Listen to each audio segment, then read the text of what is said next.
Bonjour à toutes et à tous. L'épisode de cette semaine passe en revue le Starship et son essai en vol numéro 2. Surtout à ne pas manquer. L'amarrage du cargo de ravitaillement numéro 29 à l'ISS et ses charges utiles. Une autre proposition de Ariane Group concernant son vaisseau spatial réutilisable. Et aussi la NASA et sa campagne de certification de son moteur RS-25 pour son Artemis 5, suivi des lancements de la semaine.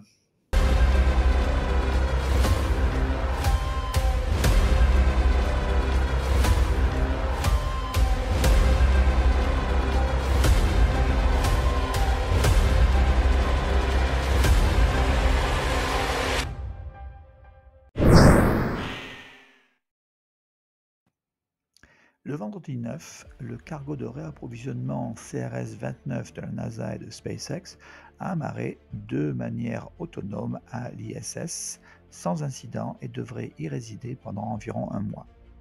La cargaison de ce vaisseau spatial contenait plusieurs charges utiles. La première est un système de communication laser depuis l'espace destiné à tester cette technologie afin d'améliorer les capacités de communication de données sur la station spatiale. Un terminal monté à l'extérieur de la station qui utilise des communications laser ou optiques basées sur l'infrarouge, un peu comme la télécommande de votre téléviseur, pour envoyer des informations haute résolution au système de démonstration de relais de communication laser de la NASA, ou connu sous le nom de LCRD, qui est essentiellement un satellite en orbite autour de la Terre à environ 36 000 km ou 22 000 miles. Le LCRD transmet ensuite les données aux stations au sol de Haleakala à Hawaï et de Table Mountain en Californie. La NASA prévoit d'utiliser cette technologie pour communiquer avec des engins autour de la Lune ou de Mars. La deuxième charge utile est un système de mesure des ondes atmosphériques qui utilise un instrument d'imagerie infrarouge pour mesurer les caractéristiques, la distribution et le mouvement des ondes de gravité atmosphérique. En termes simples, la détection des changements atmosphériques à haute altitude permettra de comprendre le comportement du climat à basse altitude et donc de mieux prédire le temps qu'il fera sur Terre.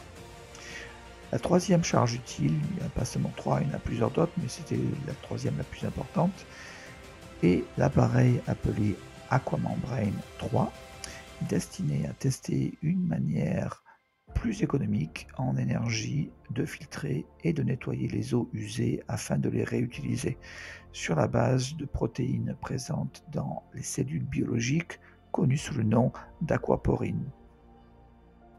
Ce week-end, on s'attend à ce que le Starship Flight Test numéro 2 décolle de Boca Chica au Texas, puisque la FAA a fourni à SpaceX une licence de lancement le 15 novembre. SpaceX a informé le public qu'un essai en vol pourrait avoir lieu au plus tôt le 17 novembre et a même informé les médias de venir à Boca Chica pour installer leurs caméras avant le lancement d'ici le jeudi 16. Les zones d'exclusion marine ont été mises à jour aux États-Unis et au Mexique, autour du golfe de Mexico ainsi qu'à Hawaï. De plus, la FAA a publié la réévaluation écrite de l'évaluation environnementale programmatique.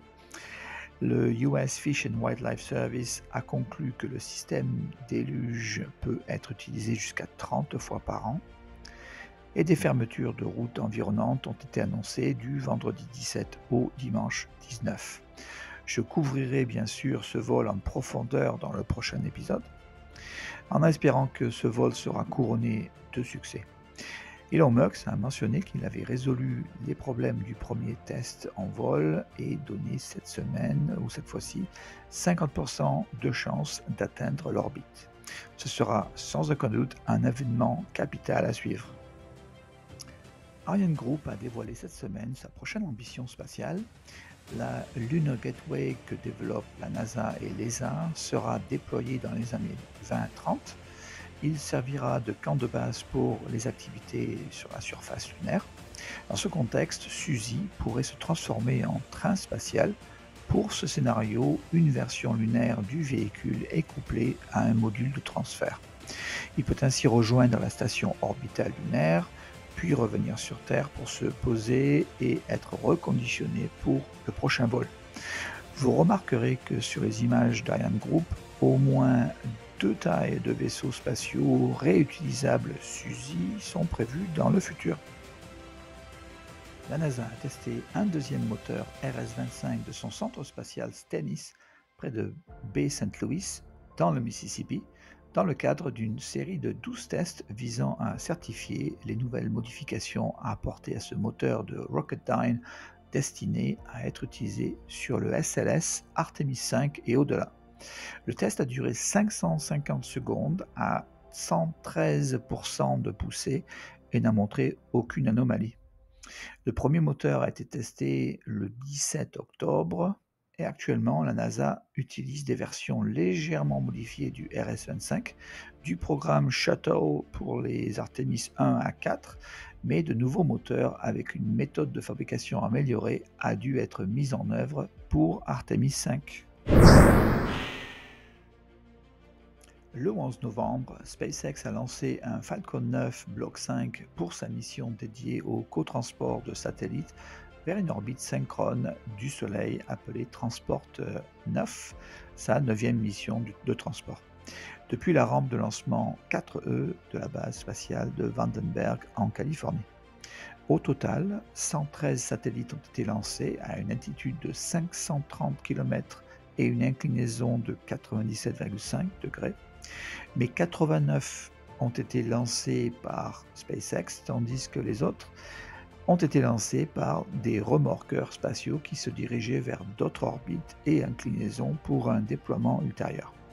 Un remorqueur spatial, le Vigoride de Momentus Incorporation, basé aux US, a également été lancé dans le cadre des missions Transporter 5 et 6.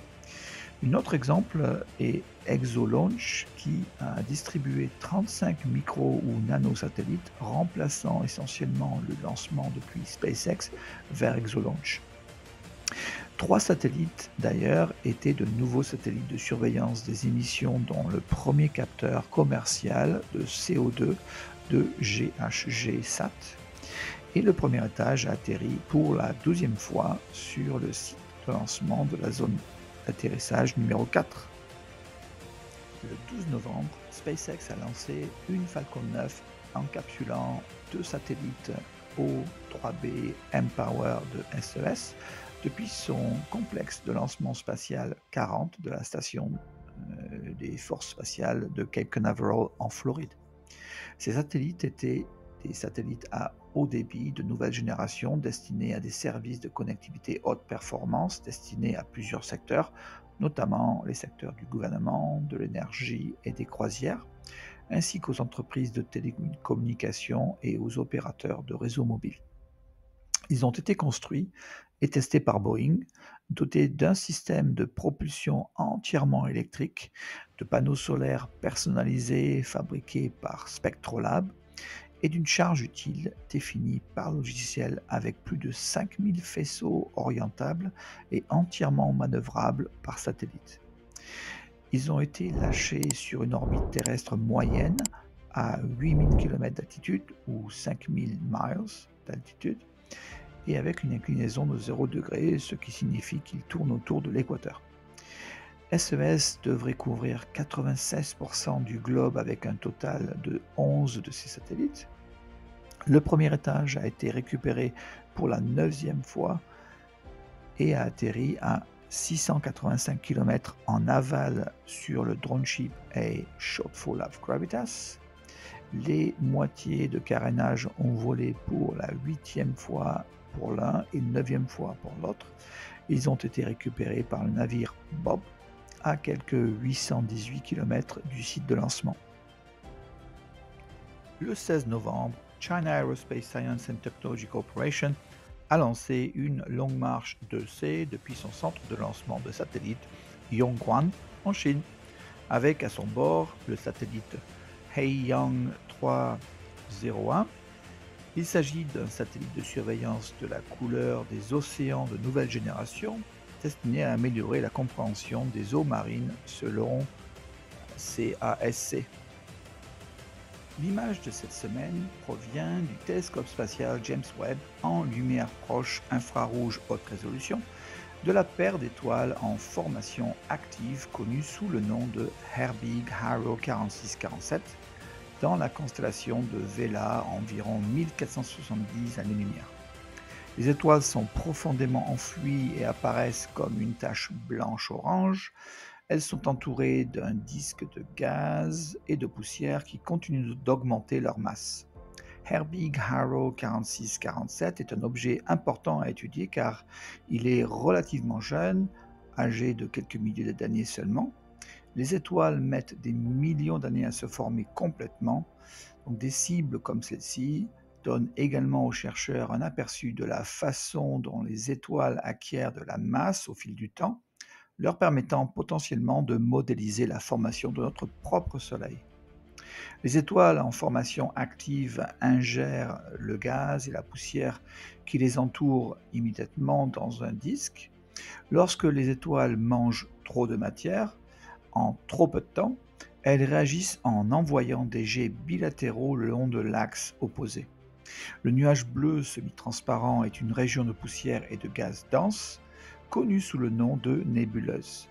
L'image nette, dans le proche infrarouge de James Webb, nous permet de voir à travers ces couches vaporeuses, montrant beaucoup plus de Herbig Haro 4647, tout en révélant également une gamme profonde d'étoiles et de galaxies qui se trouvent bien au-delà. Les bords de la nébuleuse se transforment en un contour orange doux. Au fil des millions d'années, les étoiles d'Herbig Haro 4647 se formeront pleinement, libérant ainsi la scène. Les objets bleus avec des pointes de diffraction sont des étoiles, et plus elles sont proches, plus elles se paraissent grandes. Les galaxies spirales blanches et roses semblent parfois plus grandes que ces étoiles, mais sont nettement plus éloignées. Les plus petits points rouges sont les galaxies les plus anciennes et les plus lointaines. C'était votre épisode d'Espace News. J'espère que vous avez appris quelque chose en chemin. Je vous recommande fortement de regarder le deuxième essai en vol de Starship. Bonne semaine et à très bientôt!